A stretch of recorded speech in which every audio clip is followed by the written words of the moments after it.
0200636-7วันนี้ผมเกษตรเพชรสำริดได้นำการอธิบายคาถาชินบัญชรจากบาลีเป็นภาษาที่เข้าใจโดยภาษาไทยซึ่งทางเจ้าพระคุณสมเด็จพระพุทธาจารย์โตพรหมรังสีวัดระฆังโคสิตารามกรุงเทพในสมัยอดีตได้แปลไว้นำเสนอไว้สู่ท่านผู้ฟังดีๆวันนี้พระพุทธองค์นะครับในขณะก่อนการตรัสรู้ก็ทรงชนะพยามารแล้วก็เสนามารที่ยกพลเข้ามาผจญด้วยบารมี30ทัศนะครับหรือว่าบารมี10ทัศก็แล้วแต่เราจะเรียกก็มีทานมีศีลมีเนกขัมมะปัญญาวิริยะขันติสัจจะอธิษฐานเมตตาและอุเบกขาบารมี10ก็ขยายเป็น30ก็คืออุปปารมีปรมัตถปารมีอย่างละ10ก็เป็น30บารมี30ทัศนะครับและได้บรรลุพระสัมมาสัมโพธิญาณที่ใต้ต้นศรีมหาโพธิ์ในคืนวันเพ็ญขึ้น15ค่ำเดือน6ก่อนพุทธศก45พรรษาดังกล่าวนะครับก็การนับพุทธศาสนาหรือว่าพุทธศักราชนั้นนับตอนที่องค์สมเด็จพระสัมมาสัมพุทธเจ้าเสด็จดับขันธปรินิพพานก็เริ่มกันตั้งแต่ปีที่1ก็เป็นพุทธศักราชที่1ก็คือหลังจากพระพุทธองค์ทรงดับขันธปรินิพพานปีแรกเป็นต้นไปดังนั้นการตรัสรู้ของพระพุทธเจ้าจึงใช้ศัพท์ว่าก่อนพุทธศักราชก็คือพุทธศก45ปีหลังจากตรัสรู้45ปีก็เผยแผ่พระพุทธศาสนาในส่วนของแว่นแคว้นต่างๆนะครับทั้งในอินเดียในโซนอินเดียในถิ่นแถบของอินเดียโบราณในสมัยอดีตนะครับท่านผู้ฟังก็เป็นส่วนหนึ่งของการประกาศเผยแพร่พระพุทธศาสนาหรือว่าเผยแผ่พระพุทธศาสนาในยุคนั้นก็เป็นกำลังสำคัญก็เริ่มต้นกันที่ปัญจวัคคีย์พระพุทธองค์ทรงรำลึกนึกถึงปัญจวัคคีย์ทั้ง5ก็มีโกณฑัญญะวัปปะพัทธิยะมหานามะอัสสชิซึ่งเป็นผู้อุปถากตนในขณะที่บำเพ็ญตบะหรือว่าแสวงหาโมฆะธรรมอยู่นะครับในช่วง6ปีก่อนการตรัสรู้ก็เรียกว่ามีการอดพระกยาหารจนพระวรกายสู้ผอมนะครับ6ปีนี่ถ้าเป็นคนธรรมดาก็คงเป็นลมล้มพับไปแล้วนะครับแต่ว่าด้วยอาหารทิพย์ของเทพยดาเข้าแทรกก็ช่วยเหลือก็ถือว่าตึงเกินไปก็ได้สดับเสียงพิณสายหนึ่งตึงเกินไปก็จะขาดสายหนึ่งหย่อนเกินไปก็เสียงไม่ไพเราะนะครับก็การผัวพันในเรื่องของกามคุณก็หย่อนเกินไปถ้าตึงเกินไปก็เคร่งครัดเกินไปก็สดับเสียงพิณที่เป็นเสียงอยู่สายกลางไพเราะเพราะพริ้งเมื่อได้สดับเสียงพิณก็ได้สติกลับมาบริโภคอาหารทำให้ปัญจวัคคีย์ทั้ง5เสื่อมศรัทธาในพระโพธิสัตว์ก็ละทิ้งไม่ได้ดูแลนะครับในช่วงนั้นก็ได้ถวายได้นางสุชาดาได้ถวายข้าวมัทุปายาตแล้วก็ฉันข้าวมัทุปายาตที่เราเรียกว่าข้าวทิพย์ในปัจจุบันหรือว่าข้าวมัทุปายาตในปัจจุบันนะครับที่เรานิยมกวนข้าวทิพย์ถวายพระพุทธเจ้าก็เป็นแบบอย่างจากนางสุชาดาเพราะคิดว่าพระพุทธเจ้าเป็นเทวดาไม่ได้คิดว่าเป็นพระพุทธเจ้านะครับไม่ได้คิดว่าเป็นคนก็ได้คิดว่าได้ถวายข้าวมัทุปายาตกับเทวดาความจริงก็คือพระโพธิสัตว์นะครับที่ได้ตรัสรู้พระอนุตตรสัมมาสัมโพธิญาณที่ริมฝั่งแม่น้ำเนรัญชราหลังจากพระพุทธองค์ฉันข้าวมัทุปายาตเสร็จแล้วก็อธิษฐานลอยถาดข้าวมัทุปายาตก็จมลงไปยังบาดาลก็พญานาคที่อยู่ใต้บาดาลก็ได้ยินเสียงถาดกระทบกันเพราะว่า ในกัปนี้เราเรียกว่าเป็นภัททกัปเป็นกัปที่มีพระพุทธเจ้าบังเกิดขึ้น5 พระองค์พญานาคนี่นอนหลับอยู่ใต้บาดาลยาวนานเป็นกับหลายกับนะครับอายุยาวนานก็เป็นตระกูลเทพนะครับตระกูลเทวดาก็ทำให้สะดุ้งขึ้นมาว่ามีพระพุทธเจ้าตรัสรู้อีกองค์หนึ่งก็เป็นถาดใบที่4นะครับในส่วนภัททกัปนี้มี5 พระองค์ที่ยังไม่มาอีก1 ใบเขาที่ถาดที่อธิษฐานจากพระพุทธเจ้าที่ได้ตรัสรู้แล้วลงมาสู่เมืองบาดาลก็มีพระพุทธเจ้ากักุสันโธพระโกนาคัมมโนพระกัสสโปแล้วก็โคตโม4 พระองค์นี้นะครับที่บังเกิดขึ้นในภัททกัปนี้ได้4 พระองค์ยังค้างเมตไตรโยหรือว่าอริยเมตไตรโยพระศรีอานหรือพระศรีอริยเมตไตรนะครับก็เราท่านผู้ฟังทั้งหลายก็ได้นิยมในการที่จะเจริญพุทธมนต์หรือว่าสาธยายมนต์ก็ต้นแบบต่างๆนั้นก็เป็นส่วนที่สมเด็จพระพุทธาจารย์โตกรมรังสีวัดระฆังโคสิตารามได้นำบทบาลีมาสาธยายก็เริ่มต้นกันตั้งแต่ชยาสนากันคตาพุทธาเชตวามารังสวาหนังยตุสัจจาสพังลักสังเยปิวิงสุนราสภาก็กล่าวถึงพระพุทธเจ้าผู้องค์อาจในหมู่ชนประทับณชัยยะอาจบัลลังก์ทรงชนะพญามารผู้พรั่งพร้อมด้วยเสนามารแล้วเสวยอมตะรสก็คืออริยสัจ4มีทุกข์สมุทัยนิโรธมรรค4 ประการนี้ก็ทำให้รู้แจ้งนะครับข้ามพ้นจากทุกข์ทั้งปวงเป็นผู้องค์อาจบรรลุพระสัมมาสัมโพธิญาณนะครับท่านผู้ฟังก็เป็นส่วนที่เราก็ได้สาธยายเป็นภาษาบาลีแต่ว่าวันนี้ก็ขยายเนื้อความให้ท่านผู้ฟังได้รู้ได้เข้าใจกันครับในส่วนการสรรเสริญพุทธคุณในบทว่าอิติปิโสการที่กล่าวถึงสรรเสริญถึงก็คือพระพุทธเจ้า28 พระองค์ทรงประกอบไปด้วยพระคุณอันยิ่งใหญ่มีความเป็นพระอรหันต์เป็นต้นเมื่อสถิตที่กลางกระหม่อมนี่ก็เป็นการอัญเชิญในผู้สวดนะครับอธิษฐานอวัยวะที่อยู่ศูนย์กลางแห่งชีวิตก็คือกลางกระหม่อมของแต่ละคนที่เป็นมนุษย์ย่อมมีพลังนำพาชีวิตยึดมั่นในความดีพ้นจากสัพพะอันตรายและก็ความทุกข์ทั้งมวลแล้วก็ต่อด้วยบาลีบาทที่2ว่าตัณหังกราทโยพุทธาอัฏฐวีสตินายกาสเพปฏิทิตาไมหังมัทเกเตมุนิสราพระพุทธเจ้า28 พระองค์มีพระผู้ทรงพระนามว่าตัณหังกรเป็นต้นขออัญเชิญพระพุทธเจ้าผู้เป็นจอมมุนีทุกพระองค์มาประดิษฐานณกลางกระหม่อมของข้าพเจ้านะครับก็ถ้าเรานับตามลำดับ28 พระองค์ของพระพุทธเจ้าที่ได้ตรัสรู้ไปแล้วก็มี1พระตัณหังกร2เมธังกร3สามิการ4พระทีปังกร5พระโกณทัญญะ6พระมังคระพระพุทธเจ้าพระสุมาณะพระพุทธเจ้า8พระละวตะ9พระโลคะนะครับท่านผู้ฟังครับก็ในพระพุทธเจ้า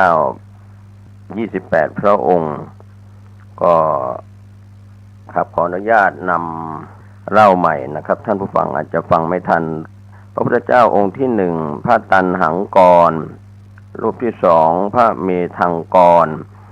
รูปที่สามพระสรณังกรรูปที่สี่พระทีปังกรรูปที่ห้าพระโกณทัญญะพระพุทธเจ้ารูปที่หกพระมังคระรูปที่เจ็ดพระสุมาณะรูปที่แปดพระเรวตะรูปที่เก้าพระโสภิตะรูปที่สิบพระอโนมทัสสีรูปที่11พระปทุมมะรูปที่12พระนารทะรูปที่13พระปทุมมุตระรูปที่14พระสุเมธะรูปที่15พระสุชาตะรูปที่16พระปิยทัสสีรูปที่17พระอัฏฐทัสสีรูปที่18พระธรรมทัสสีรูปที่19พระสิทธัตถะรูปที่20พระติสสะรูปที่21พระพุทธะรูปที่22พระวิปัสสีรูปที่23พระสิกขีรูปที่24พระเวสสภูรูปที่25พระกกุสันทะรูปที่26พระโกนาคมนะรูปที่27พระกัสสปะรูปที่28ก็คือพระโคตมะสักยมุนีองค์ปัจจุบันก็ถือว่าพระพุทธเจ้าได้เสด็จอุบัติบังเกิดแล้วนะครับ28พระองค์เป็นพระพุทธเจ้าที่เป็นปัจจุบันก็คือพระโคตมะนับถอยหลังไปอีก17ก็เริ่มกันตั้งแต่ตันหังกรนะครับพระพุทธเจ้า28พระองค์ที่พูดถึงในอัฏฐวีสตินายกานะครับส่วนที่จะเสด็จอุบัติขึ้นในอนาคตอีกองค์หนึ่งในภัตตกัปนี้ก็คือพระศรีอริยเมตไตรนะครับท่านผู้ฟังก็เป็นส่วนที่เราท่านทั้งหลายก็จะได้รับรู้รับทราบกันนะครับว่าพุทธคุณที่เราได้นำสวดกันก็มีความหมายคือพระพุทธเจ้าเป็นบรมครูผู้ชี้นำทางที่ประเสริฐที่สุดนะครับท่านผู้ฟังก็อธิษฐานมาสถิตที่ศีรษะย่อมมีพลังชี้นำความคิดให้ดีงามส่วนพระธรรมเป็นประดุจดังแสงสว่างกำจัดความมืดมนแห่งกิเลสเมื่อสถิตที่ดวงตาแล้วย่อมทำให้เกิดดวงตาเห็นธรรมรู้แจ้งทุกข์ตามความเป็นจริงส่วนพระสงฆ์นั้นศึกษาพระธรรมจนรู้แจ้งและนำไปบอกต่อแก่มหาชนเมื่อสถิตที่หน้าอกก็ย่อมทำให้เกิดพลังอาจหาญในการทำความดีตามคำสั่งสอนของพระพุทธเจ้าและรู้จักเอื้อเฟื้อแบ่งปันความสุขให้กับผู้อื่นนะครับอันนี้ก็เป็นความหมายในคาถาชินบัญชรบาลีท่อนที่2ส่วนท่อนที่3นะครับสีเสปฏิทิโตไมหังพุทโธธัมโมทวิโลจเนสังโฆปฏิทิโตไมหังอุเลสัพพคุณากโรก็ขออัญเชิญพระพุทธเจ้ามาสถิตที่ศีรษะขออัญเชิญพระธรรมสถิตที่ดวงตาทั้งสองขออัญเชิญพระสงฆ์ผู้เป็นบ่อเกิดแห่งความดีอย่างมาสถิตที่อกของข้าพระเจ้าอันนี้ก็เป็นการอัญเชิญคุณพระพุทธพระธรรมพระสงฆ์เข้าสู่สรีระก็พระอนุรุทธะท่านไม่รู้จักคำว่าไม่มีนะครับท่านผู้ฟังเมื่อไม่รู้จักคำว่าไม่มีเป็นเลิศทางมีตาทิพย์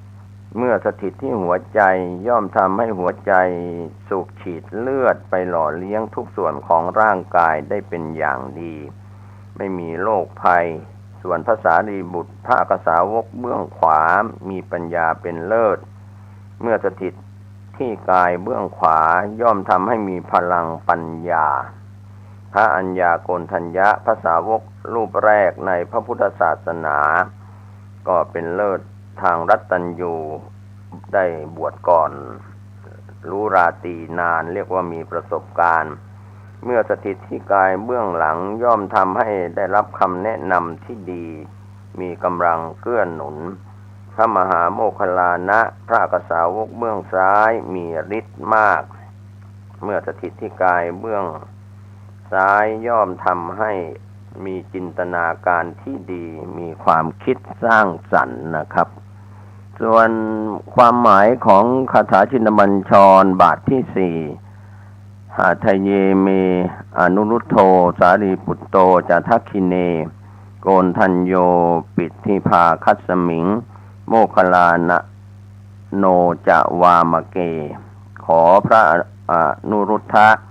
อยู่ที่หัวใจขอพระสารีบุตรอยู่เบื้องขวาขอพระอัญญาโกณทัญญะอยู่เบื้องหลังขอพระโมคคัลลานะอยู่เบื้องซ้ายของข้าพเจ้าอันนี้ก็เป็นความหมายในคาถาบาทที่สี่ครับก็เป็นส่วนที่เป็นบทสวดนะครับก็ความหมายต่อจากนั้นคาถาบทที่ห้าทักขิเนสวเนไมหังอาสุงอานันทะราหุรากัสสโปจะมหานาโมอุภาสุงวามาโสตะเกก็ขอพระอานนท์กับพระราหุลอยู่หูขวาพระมหากัสสปะกับพระมหานามะอยู่หูซ้ายของข้าพเจ้าซึ่งพระอานนท์นะครับท่านผู้ฟัง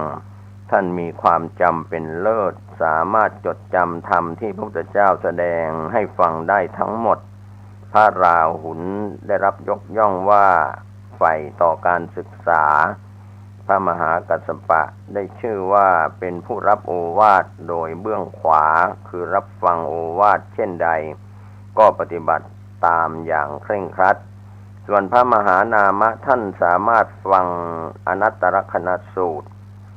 พระสูตรที่ชื่อว่าเข้าใจยากได้อย่างแจ่มแจ้งเมื่อพระเถระทั้งสี่มาสถิตอยู่ที่หูซ้ายขวาย่อมทำให้รู้จักเก็บความรู้จากสิ่งต่างๆที่ได้ยินได้ฟังนะครับท่านผู้ฟังอันนี้ก็เป็นความหมายของคาถาบาทที่ห้าส่วนคาถาบาทที่หกเกสันเตปิธิภาคัสมิงสริโยวะปะพังกะโลนิสินโนสิริสัมปันโนโสภิโตมุนิปุงคโวก็มีความหมายว่าพระมุนีผู้ประเสริฐคือพระโสภิตะเป็นผู้เพียบพร้อม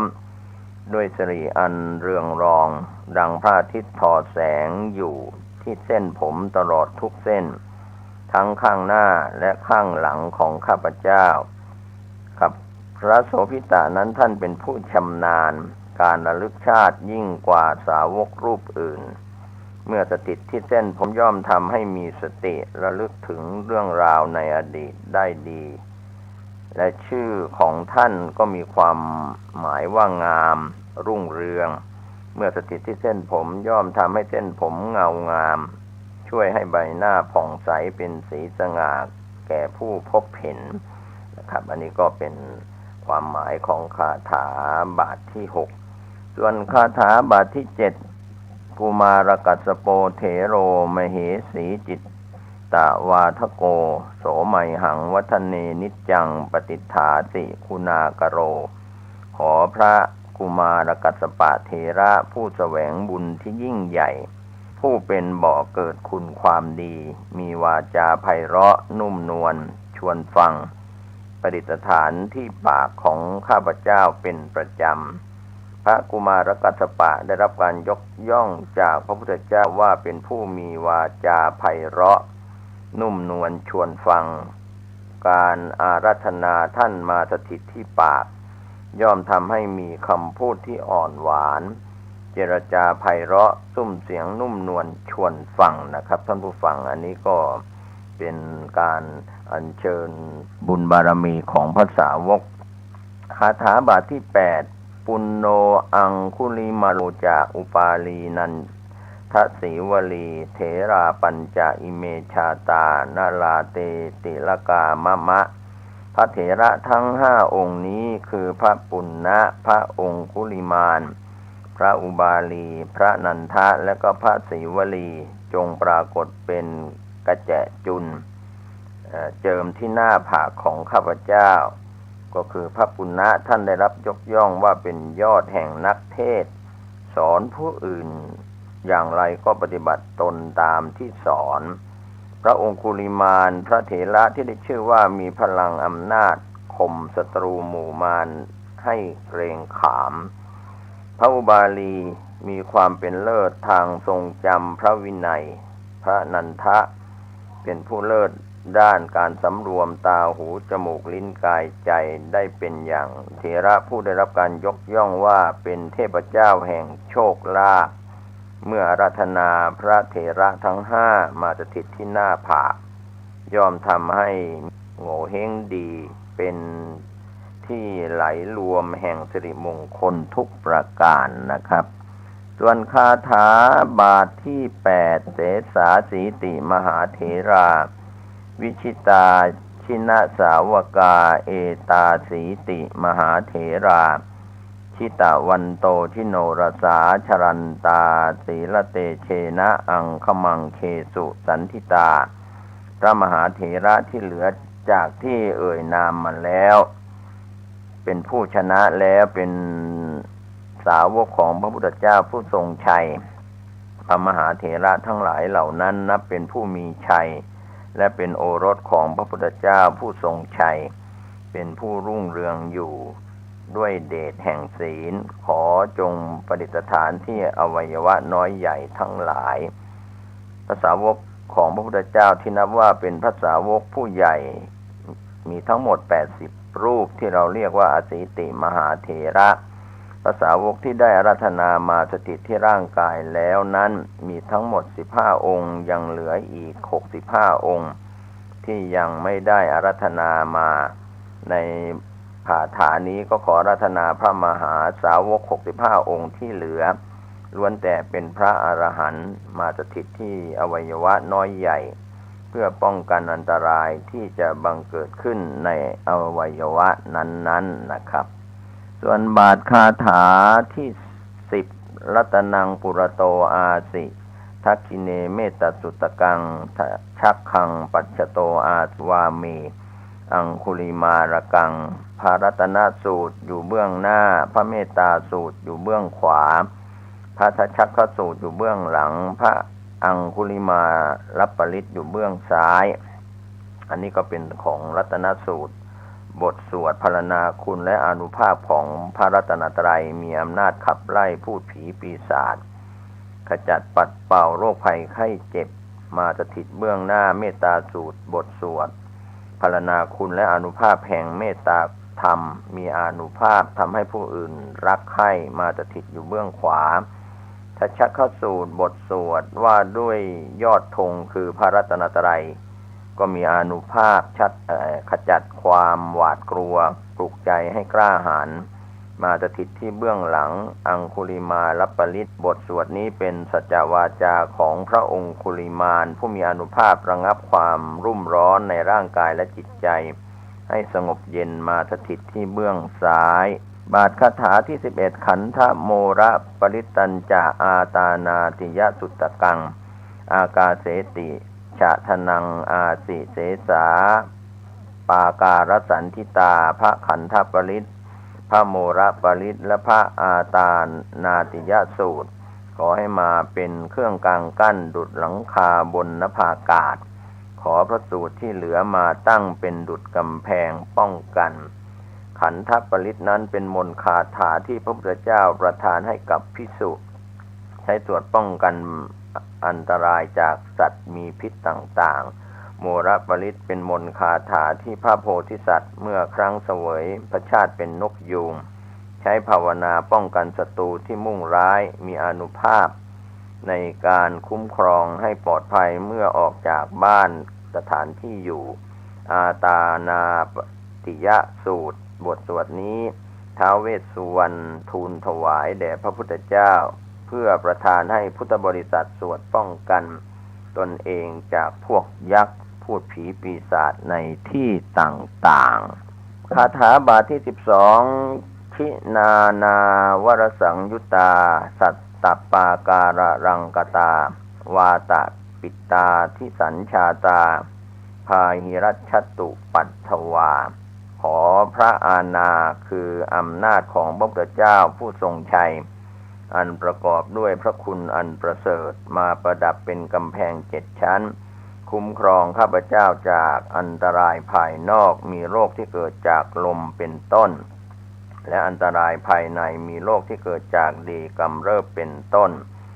พระอาณาหรืออำนาจของพระพุทธเจ้านั้นเรียกว่าพุทธคุณ9มีอรหังคือเป็นผู้ห่างไกลจากกิเลสเป็นต้นการที่บุคคลจะได้รับการคุ้มครองจากพระอาณาของพระพุทธเจ้านั้นอันดับแรกต้องมีศรัทธาเชื่อมั่นในพระพุทธเจ้าเชื่อมั่นในการตรัสรู้ของพระองค์แล้วก็น้อมนำคำสอนของพระองค์มาปฏิบัติตามอย่างสุจริตเมื่อทำได้เช่นนี้นะครับท่านผู้ฟังย่อมได้รับการคุ้มครองจากพุทธศาสนาในการทุกเมื่อคาถาบาทที่13อเสสาวินยังยันตุอนันตะชินาเตชะสาวัสโตเมสกิจเจนะสทาสัมพุทธะชเรด้วยเดชานุภาพแห่งพระพุทธเจ้าผู้ทรงชัยมีพระคุณต่อสรรพสัตว์อย่างไม่มีที่สิ้นสุดขออันตรายที่เหลือจงพินาศไปอันหนึ่งเมื่อข้าพเจ้าอยู่ในพระบัญชรแห่งพระสัมมาสัมพุทธเจ้าแล้วไม่ว่าจะทำกิจใดๆก็ขอให้สำเร็จทุกเมื่อเถิดพระบัญชรหมายถึงปลงหรือว่าเกราะป้องกันของพระพุทธเจ้าเกราะที่พระพุทธองค์ได้ใช้ป้องกันพระองค์หรือพุทธบริษัทนั้นไม่ใช่อิทธิปาฏิหาริย์แต่คือคุณงามความดีเพราะทุกครั้งที่ทรงเผชิญกับสัพพะอันตรายต่างๆหรือแม้กระทั่งความเจ็บป่วยก็ระลึกถึงพระธรรมคือความดีถ้าพิจารณาให้ลึกลงไปก็จะทราบว่าอิทธิปาฏิหาริย์หรืออานุภาพต่างๆล้วน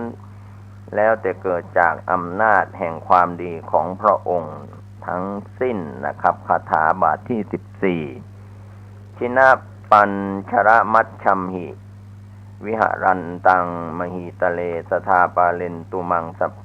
เพเตมหาปุริสาสภาขอให้พระมหาบุรุษผู้องค์อาจทั้งปวงนั้นจงคุ้มครองข้าพเจ้าผู้อยู่ณภาคพื้นในท่ามกลางแห่งพระชินบัญชรตลอดไปผู้ที่เสกตนด้วยการสร้างความดีในตัวเองนะครับท่านผู้ฟังเช่นรักษาศีล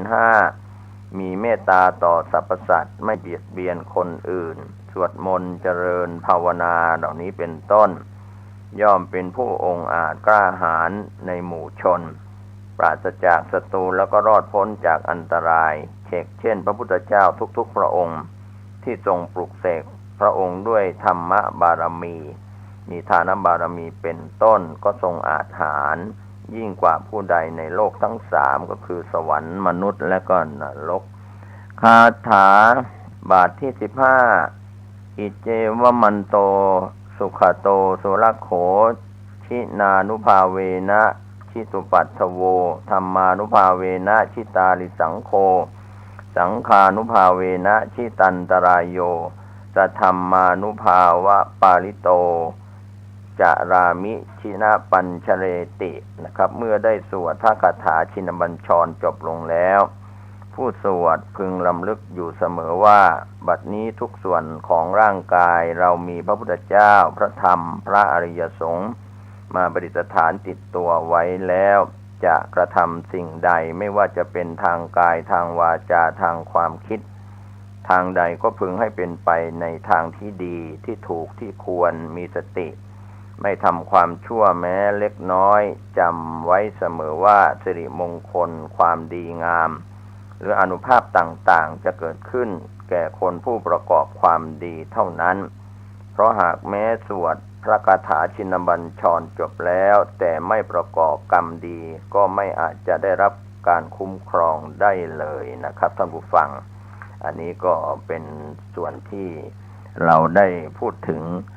คาถาชินบัญชรของ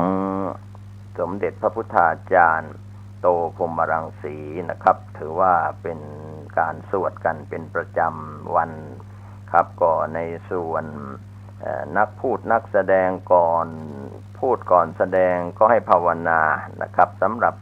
เสกน้ำล้างหน้าเสกแป้งเจิมให้มีเสน่ห์เมตตามหานิยมก็มีบทแต่ละตอนนะครับมีคำกล่าวบอกกล่าวกันไว้นะครับท่านผู้ฟังก็ไปศึกษาในคาถาชินบัญชรวันนี้ผมกับเศรษฐ์เพชรสำริดวิทยากรได้แบ่งปัน ความหมายของคาถาชินบัญชรให้ท่านได้รับรู้รับทราบทั้งบาทคาถาแล้วก็บทคำแปลโดยย่อๆก็หวังว่าท่านผู้ฟังผู้มีสติปัญญาก็จะได้รับรู้รับทราบในสิ่งดีๆนะครับในเรื่องราวดีๆให้ท่านได้ศึกษากันสุขญาติโยมท่านผู้ฟังทั้งหลายทุกท่านทุกคน